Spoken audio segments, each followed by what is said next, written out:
Ton conducteur voit quoi? Allez dans Nombre. Nombre 22. Nombre 22. Vous lisez à partir du verset 12. Nombre 22, 12. Dieu dit à Balaam, tu n'iras point avec eux. Tu ne maudiras point ce peuple, car il est béni.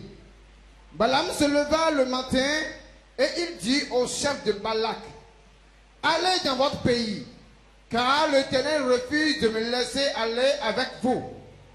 Et les princes de Moab se levèrent, retournèrent auprès de Balak et dit, Balaam a refusé de venir avec nous.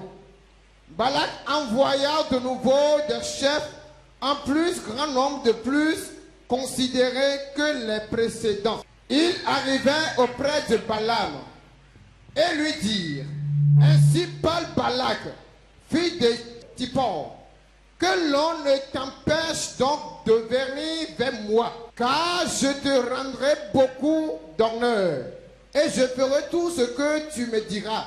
Viens, je te prie, maudis-moi ce peuple.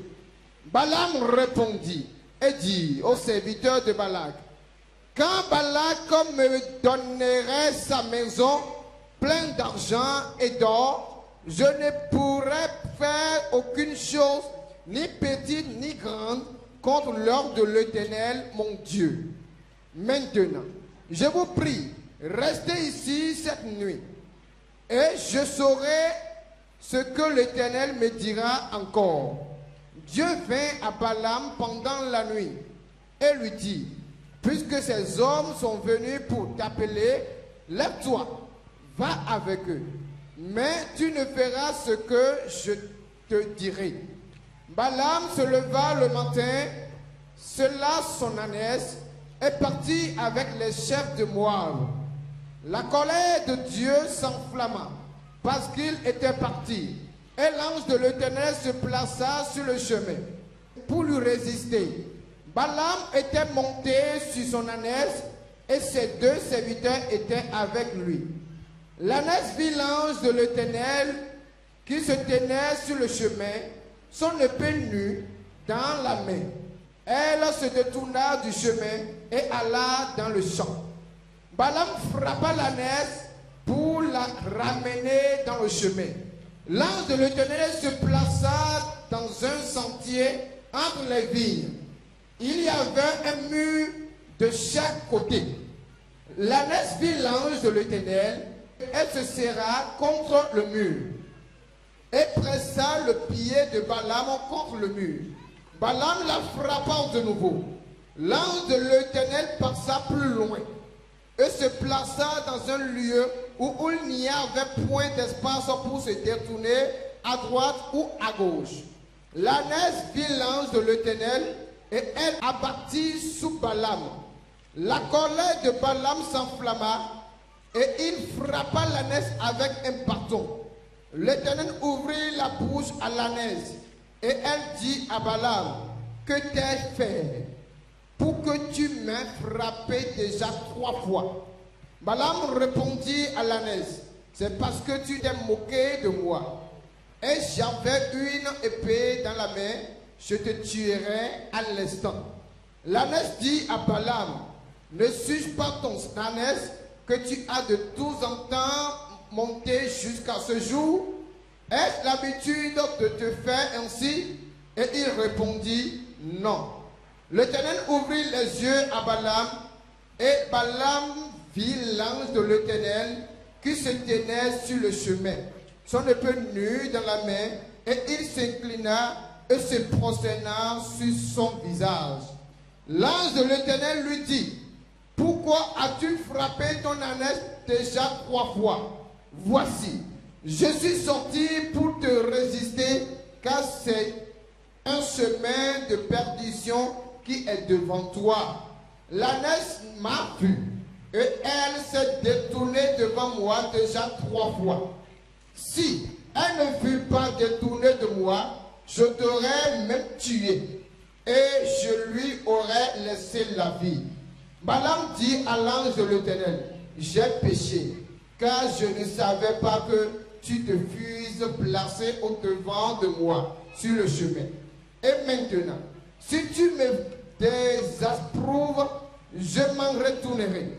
L'ange de l'Éternel dit à Balaam, va avec ces hommes, mais tu ne feras que répéter les paroles que je te dirai. Bien aimé, ici, la Bible nous parle d'un homme appelé Balaam. Balaam était un devin. Amen. Amen. Et il disait, il maudissait et que la terre obéissait. Il bénissait aussi et cela s'exécutait. Amen. Amen. Il avait une capacité de visualiser l'invisible. Amen. Amen. Et cet homme, un jour a été appelé, convié par Balak, le roi de Moab, pour exécuter une œuvre machiavélique contre le peuple de Dieu. La Bible dit le peuple d'Israël dévouait à l'interdit tous ceux-là qui résistaient leur passage de l'Égypte pour la terre promise. Alors, le peuple d'Israël était nombreux. C'était une foule de personnes qui passaient. Eh bien, quand Balak les a observés vis-à-vis de sa nation, de son royaume, la Bible dit il eut peur et il a cherché un moyen pour les contrer. Il ne voulait pas que les Israélites prennent pas son royaume et il ne voulait même pas qu'ils prennent pas ses champs. De peur qu'ils vont dévaster tout son champ. Alors la solution était de les combattre. Mais son armée ne peut rien contre le peuple d'Israël. Vu déjà ce qu'ils ont fait aux autres nations, aux autres royaumes qui les avaient résistés. Donc il décida maintenant d'inviter Balaam. Balaam qui signifiait détruire le temple qui avale. Alors Balaam a été invité. C'est-à-dire il a choisi des présents. Et il a choisi certains de ces hommes de main, responsables conseillers, pour aller rendre visite à Balaam. Alors Balaam les a reçus. Et quand il les a reçus, ils ont demandé de lui que c'est leur patron qui les a envoyés, leur roi, le roi Balak, qui les a envoyés, de lui remettre ses présents et de l'inviter à les suivre pour maudire un peuple pour lui. Parce qu'il sait que quand lui maudira, ça va être exécuté. Alors Balaam a dit, je viens, vous allez passer la nuit. Avant que je n'accepte vos présents, vous allez passer la nuit ici. Et la nuit, l'Éternel viendra vers moi et me dira ce que je ferai. S'il faut vous suivre ou pas, je vous le dirai le lendemain matin. Alors ils ont accepté. Ils ont passé la nuit. La nuit, l'Éternel a visité Balaam. Il dit, ne les suis pas. Ne les suis pas. Car le peuple qu'il veut que tu maudisses, c'est mon peuple. Quelqu'un dit, c'est mon peuple. Quelque chose m'a étonné. Ça veut dire qu'au départ, Dieu communiquait toujours avec Balaam. Pourquoi Dieu est venu dans la présence de quelqu'un qui est un devin? Quand la Bible parle de Dieu comme ça, il faut savoir qu'il parle du représentant de Dieu, les anges de Dieu. Envoyés. Donc il parle au nom de Dieu. Alors pourquoi la Bible parle de Dieu? Parce que Dieu même ne se déplace pas pour des petites choses. Amen. Alors là, pourquoi Dieu s'est déplacé? Dieu s'est déplacé et rend visite à un devin. Est-ce qu'un ange de l'Éternel peut entrer dans la présence d'un féticheur? Oui. Pourquoi? Si le féticheur, on lui a confié de te détruire toi, l'Éternel viendra dans sa présence. C'est ce qui va commencer par se passer dans ta vie. L'ange de l'Éternel avait dit non. Ça là, ne pars pas. N'exécute pas ce décret. Non, ne les suis pas. Alors le lendemain, il leur a dit, je ne pourrai pas vous suivre. Il a eu peur. Et il a accepté d'exécuter. Donc il a refusé de les suivre. Mais quand il a dit ça, les autres sont partis. Et ils sont allés revoir Balak. Balak a dit, c'est peut-être ce que je lui ai envoyé ne le suffisait pas. N'avait pas trop de la valeur à ses yeux. Ce que je veux faire, je vais prendre plus de l'or, d'argent, et puis beaucoup de présents. Et j'enverrai les hommes les plus responsables de mon royaume. Alors ces gens ont pris le chemin. Ils sont allés voir Balak. Et ils ont dit à Balak, c'est pour toi, le roi dit il faut tout faire pour venir.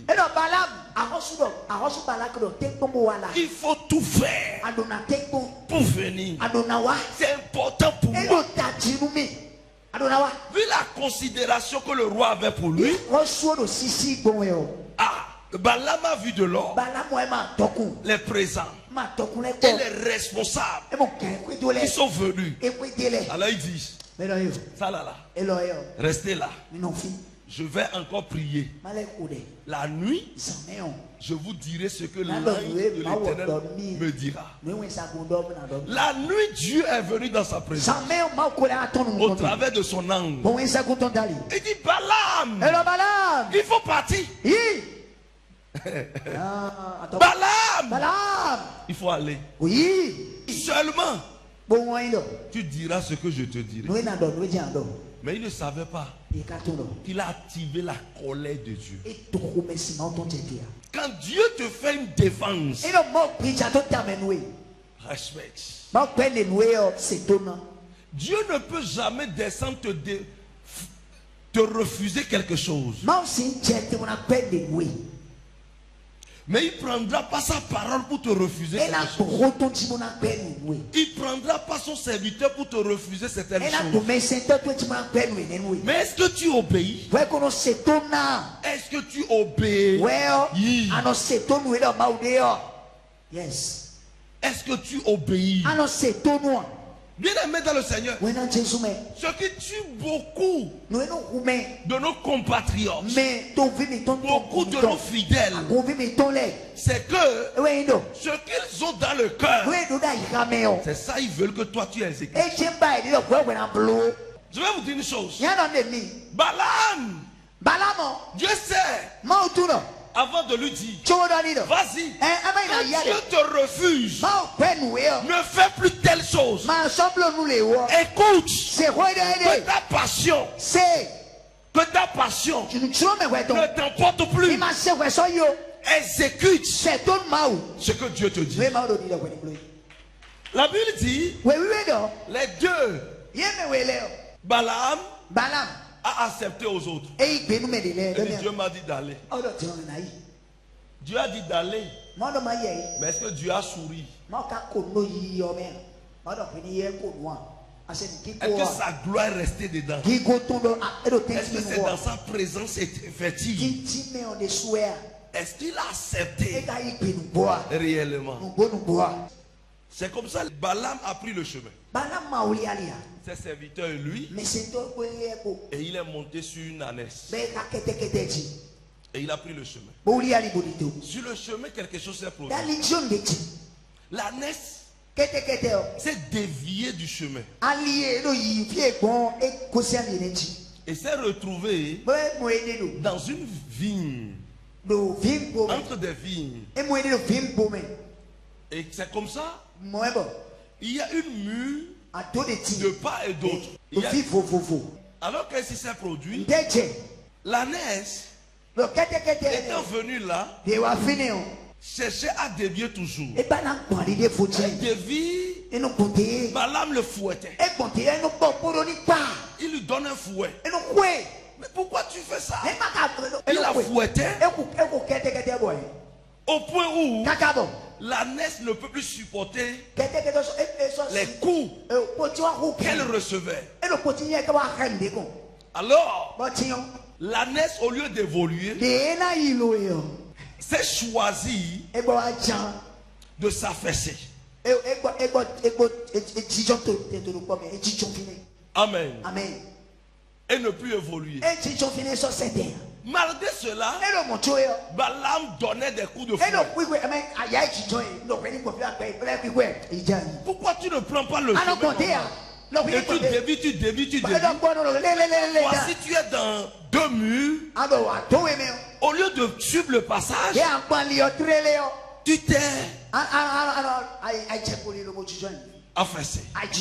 Il dit, mais Dieu a ouvert la bouche à l'ânesse.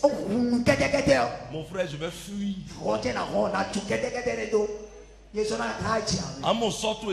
Tu vois ton cheval qui commence à parler avec voix d'homme.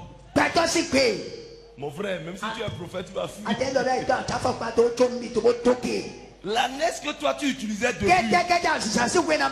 a commencé par parler. Depuis là, tu m'as frappé 3 fois. Mais je te prenais depuis. Est-ce que je t'ai une fois désobéi? J'ai fait ceci une fois pour toi. Jusqu'à ce que l'ânesse a parlé. Alors Balaam a dit, qu'est-ce qui ne va pas? Et pourquoi tu ne évolues pas? Alors l'ange a permis à ce que Balaam le voie. A ouvert maintenant les yeux. Et l'ange avait un épée flamboyant. Flamboyant. Et a dit, 3 fois j'allais finir avec toi. J'ai été envoyé pour te tuer. J'ai été envoyé pour te tuer. Mais remercie ton ânesse. Parce que l'ânesse m'a vu. Et est en train de me dévier, de me fuir.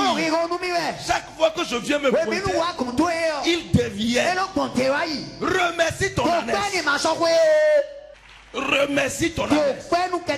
J'ai été envoyé par Dieu pour te tuer. Un ange va sortir et aller dans la présence de tes détracteurs.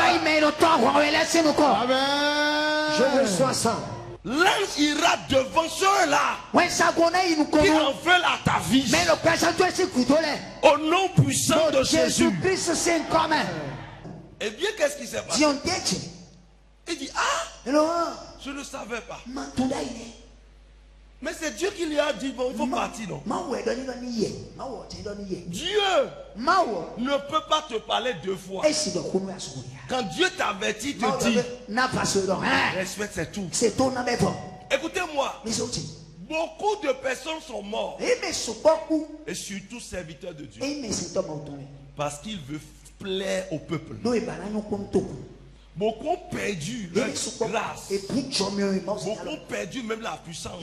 Parce qu'ils veulent obéir au désir de certaines personnes. C'est la même chose au niveau des fidèles. Tu écoutes qui? Tu écoutes qui? Est-ce ton conducteur? Ou bien toi-même? Ou bien tes amis? Écoutez-moi. Qu'est-ce que ton conducteur voit? Les églises ont de problèmes. Pourquoi? Tout le monde veut diriger. Tout le monde veut être patron. Même sur le plan étatique et dans l'hiérarchie de Dieu, tout le monde ne décide pas. Tout est hiérarchisé. Que voit ton conducteur? Le conducteur, c'est qui? C'est celui qui te conduit. Le berger conduit le troupeau. Et le berger est derrière ses troupeaux ou devant ses troupeaux. Les troupeaux, les brebis suivent le berger. Si le berger prend pas la gauche, les brebis aussi prennent pas la gauche. S'ils prennent pas la droite, eux autres aussi suivent. C'est lui qui dirige les brebis au lieu de leur pâturage.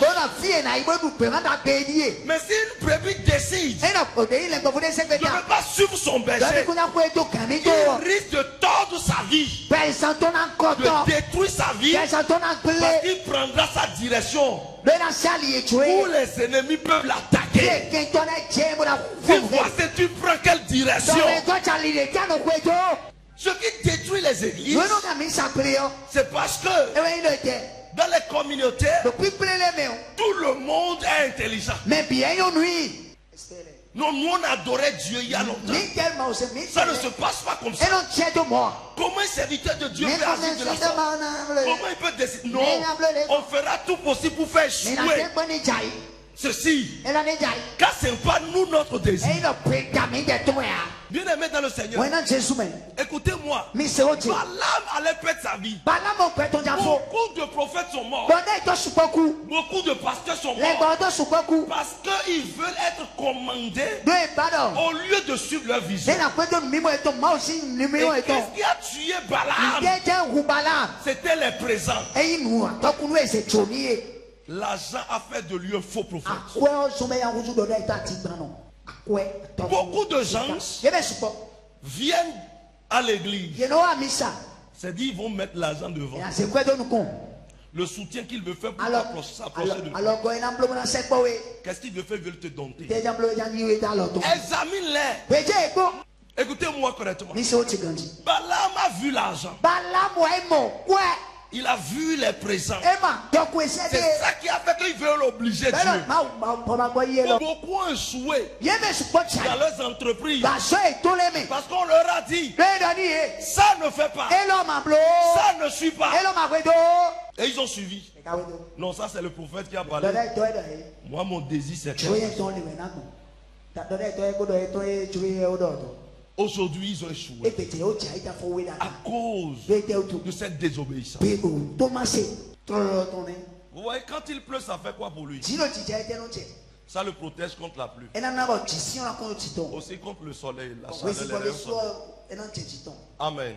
C'est comme ça ou bien ça le protège. Qui a tenu le bras? C'est lui. C'est lui. Maintenant, si moi je veux jouir de ça, je dois m'approcher de lui. Lui aussi, il veut en profiter. Ça veut dire qu'il vient, mais il envoie aussi sa tête. Il jouit du couverture du parapluie. Ou bien c'est pas comme ça? Maintenant, on veut évoluer. On évolue. Il pleut, non? Mais ça me couvre. Ça le couvre et ça couvre celui central, celui qui est au milieu. Ou bien. Mais c'est une seule personne qui a gardé. Maintenant, moi aussi je veux garder. Ouais, nous tous nous voulons garder. Ou bien. Maintenant, lui part là-bas.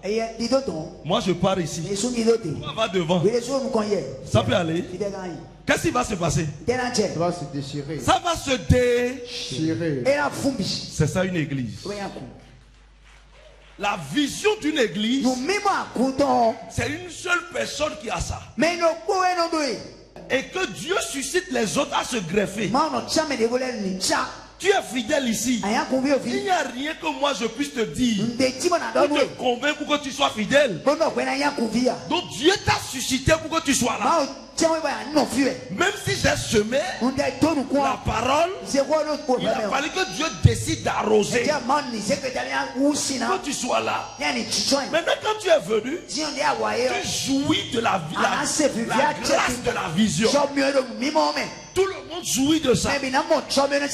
Et subitement, alors j'ai gardé. Et c'est pour cela qu'on évolue. Je l'ai gardé. Il y a des choses que j'ai reçues dans la vision qui se trouvent dans ma tête, que je dois obéir. Dans mon alliance, je dois respecter. La Bible dit, si tu obéis à ma parole, à mes ordonnances, la Bible n'est pas un livre de promesses seulement, non. C'est un livre d'alliance. Voilà pourquoi on parle de l'ancienne alliance et la nouvelle alliance. L'Ancien Testament et le Nouveau Testament. La Bible, ce sont des alliances qui génèrent maintenant des promesses. Dans une alliance, c'est des clauses. C'est un contrat. Voilà pourquoi Moïse a dit à Josué, il dit, médite cette parole. Il dit que ce livre de la loi ne s'éloigne pas de toi. Médite-le jour et nuit. Et pratique-le. Marche selon ce que tu as lu. C'est en cela que tu réussiras dans tous tes projets. Donc c'est une seule qui a reçu la vision. C'est la vision que nous communiquons au peuple. Lève-toi, dit, je reçois la vision. Je reçois ça dans mon esprit, dans mon âme, dans mon corps, au nom de Jésus. Alors la vision est là. Une seule personne l'a tenue, mais les autres sont greffés. Ils doivent maintenant s'incorporer à la vision. Ils doivent maintenant servir la vision. Ils doivent apporter le développement de la vision.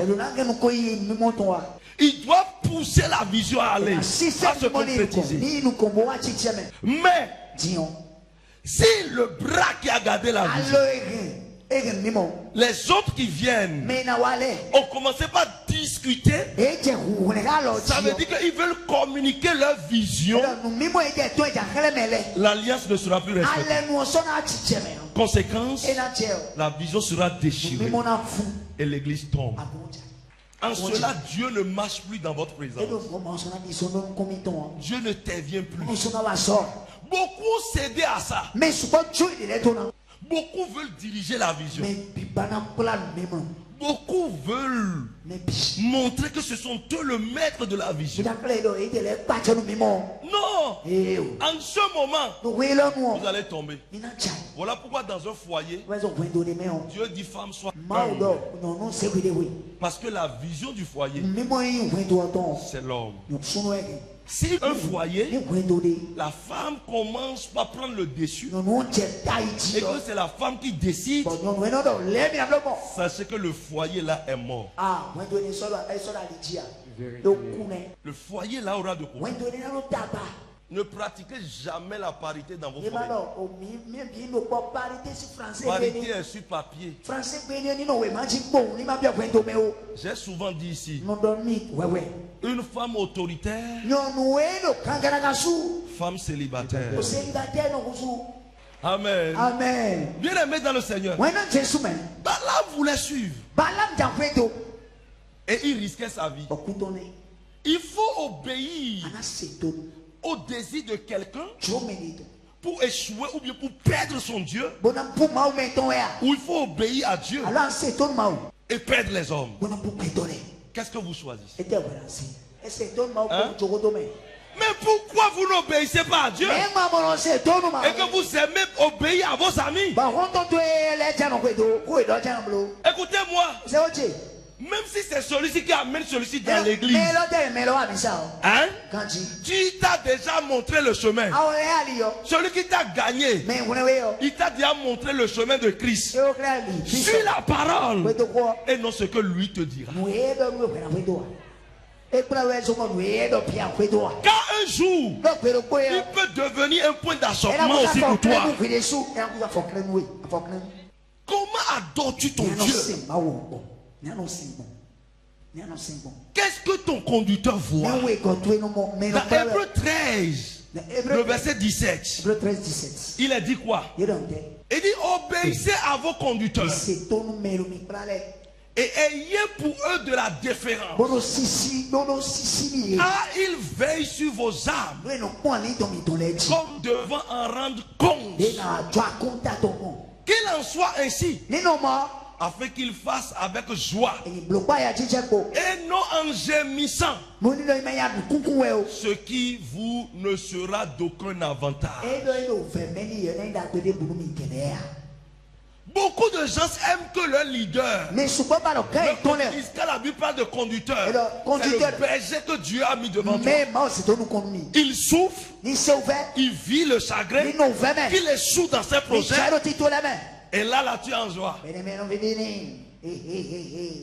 Quand moi je ne suis pas dedans maintenant, quand moi je ne suis pas dedans maintenant, non. C'est quoi? J'ai dit je vais le faire souffrir. Bien aimé dans le Seigneur, écoutez-moi, obéissez à vos conducteurs. Ayez de la déférence. Quand ce sont eux qui veillent sur vos âmes. Je vais vous dire une chose. Ce n'est pas Dieu qui veille sur vos âmes. Ce n'est pas Jésus qui veille sur vos âmes.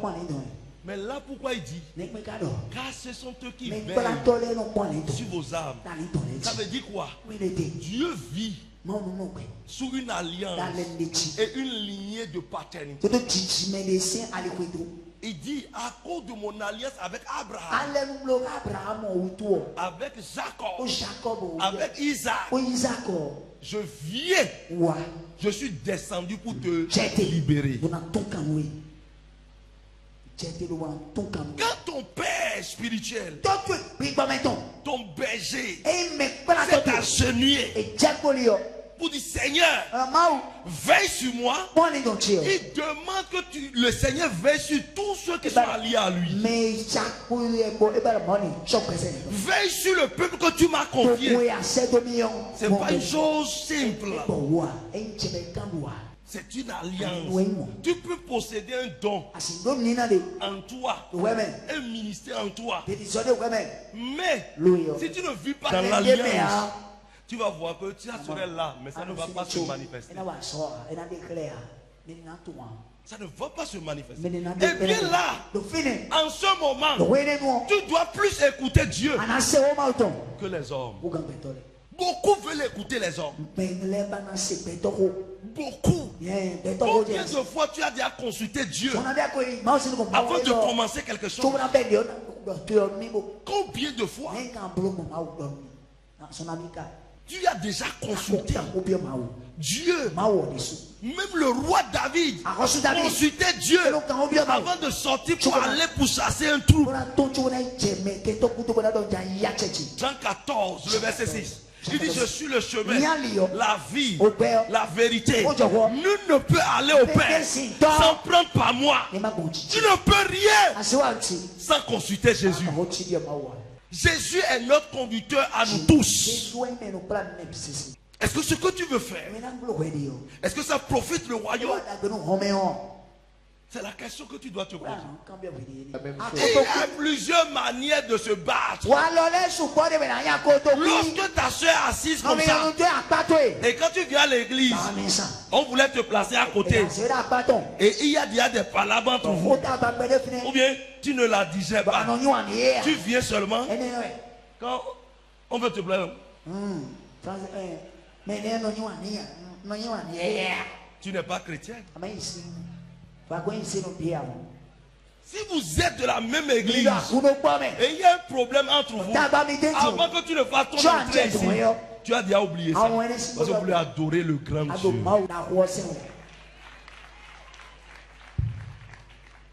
Tel-ci ne peut pas amener une initiative. Celui-ci va casser. Celle-ci va faire ça. Celle-ci va casser. Ainsi de suite. Ainsi de suite. Vous adorez quel Dieu? Est-ce le Dieu des païens? Ou bien le Jésus que nous adorons? Si réellement vous suivez Jésus, il n'abandonne pas. Si vous le suivez, votre caractère parlera de ça. Votre caractère, votre comportement, vos attitudes seront une lecture du Dieu que vous adorez. Le prophète Michée, il dit: je préfère mourir. Moi là, je préfère mourir. Mais je ne veux pas être corrompu comme les autres. Écoutez-moi, tout ce que vous allez faire sur cette terre, si vous consultez Dieu et vous vous êtes installé dans la volonté de Dieu, je ne vois celui qui peut détruire ce que Dieu a fait. Il n'y a pas cette personne sur la terre. Celui-là sera confus, honteux, humilié au nom de Jésus. Si Dieu a demandé de prier même aux autorités des nations, qu'en est-il des autorités de l'église? Parce qu'ils peuvent tomber. Ils peuvent sortir de la vision. Ramenez-les dans la vision. Ne les lapidez pas. Ramenez-les dans la vision. Même s'ils sont en train de tomber, ils sont des humains comme vous. Ramenez-les dans la vision. C'est pour votre bien. Est-ce que votre papa, qui n'a jamais bu l'alcool, un soir, vous apprenez qu'il a bu quelque part et il ne peut plus rentrer de lui-même, est-ce que vous allez vous énerver et le laisser? Non. Vous devez aller le chercher. Et quand vous le cherchez, vous attendez que cela passe. Vous le faites asseoir. Papa, aujourd'hui vous avez des fils qui ont grandi. Il y a certaines choses que vous ne pouvez plus faire. Ça ne nous honore pas, ça ne vous honore pas. Votre dignité est très importante pour nous. Vous lui parlez au pauvre, si vous ne savez pas faire, votre papa va quand même pas pleurer. Et il ne va plus jamais reproduire cela.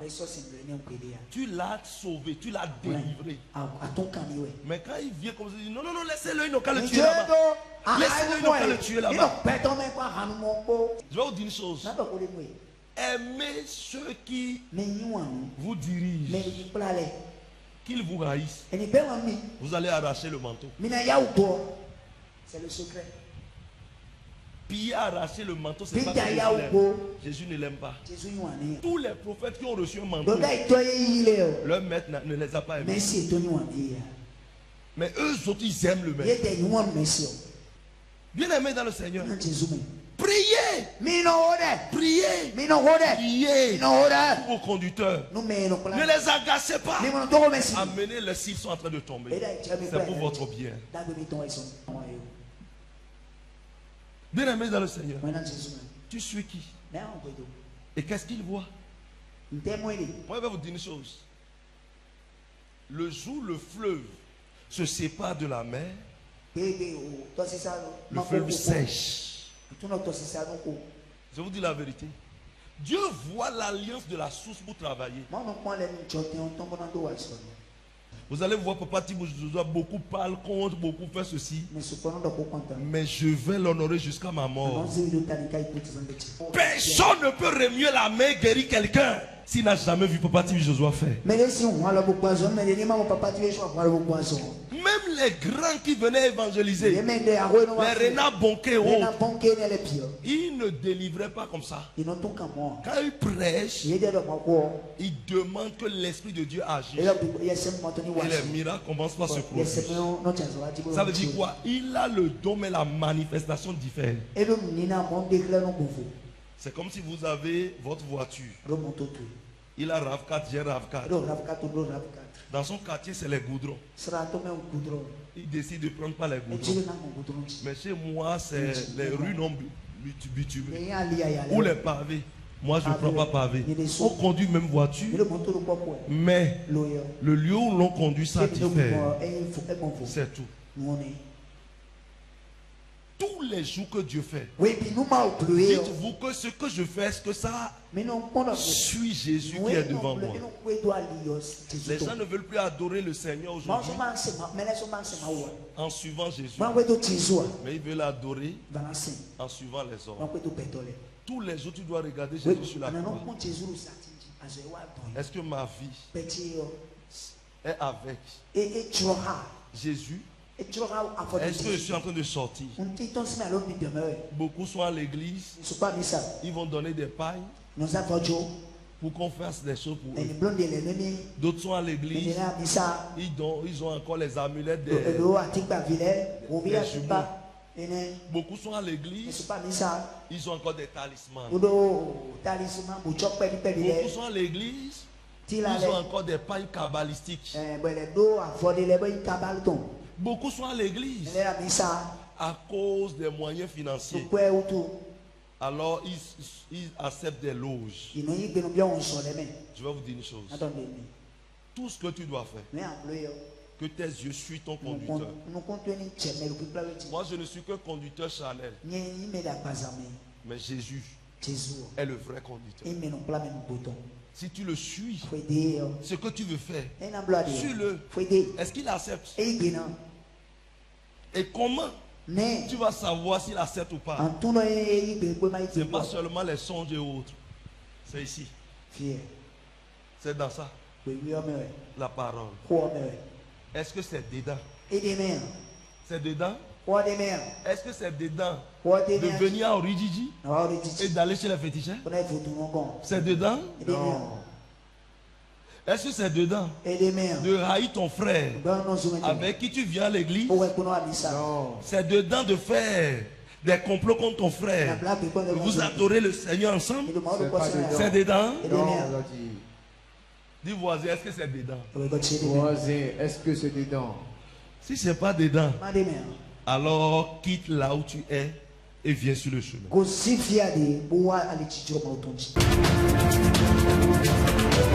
Hope TV, l'espérance en Jésus-Christ.